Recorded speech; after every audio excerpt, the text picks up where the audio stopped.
Doncs jo visc la fe com una resposta a Déu que es fa present en la meva vida. Aleshores, la grandiositat de la muntanya, la immensitat del mar, la bellesa d'una nit estelada, la complexitat del funcionament del cervell humà o la tendresa d'un nadó que està dormint al seu bressol, em parlen de Déu, m'acosten a Déu i em manifesten l'obra de Déu creador.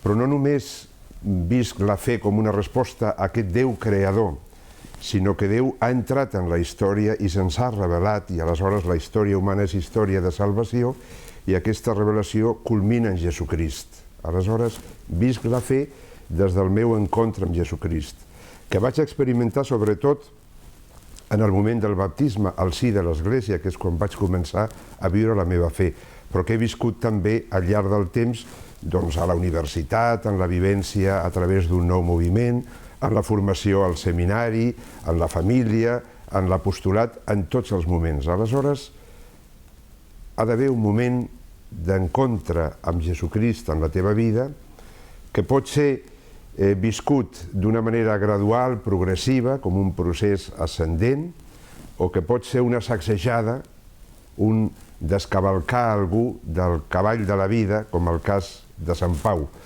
En el meu cas, vaig néixer en una família cristiana i he viscut com a cristià des de sempre.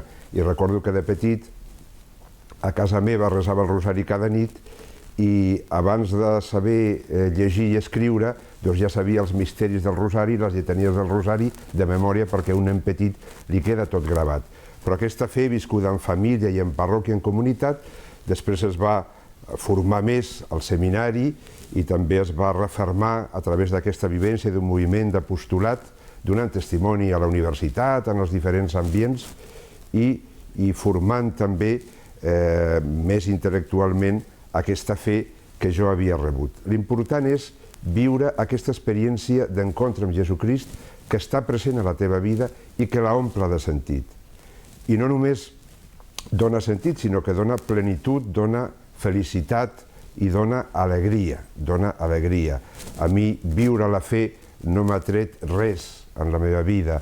Obrir, com ens recomanaven Joan Pau II i Benet XVI, obrir les portes del cor i de l'enteniment a Jesucrist no m'ha tret res de les coses belles, de les coses boniques, de les coses bones de la vida. M'ha ajudat a viure la vida amb més plenitud, amb més intensitat.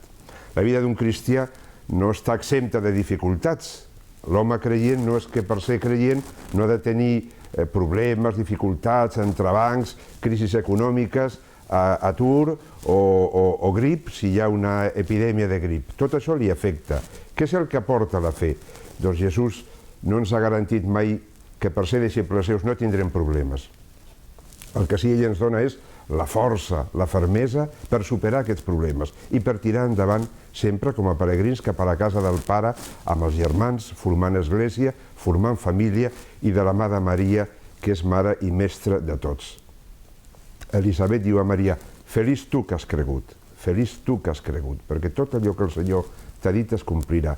Doncs jo dono gràcies a Déu perquè a la meva vida visc contínuament aquesta felicitat i aquest goig i aquesta alegria de la fe, amb problemes, amb dificultats, com tothom, però amb sentit, amb fermesa, amb esperança, amb amor i amb goig.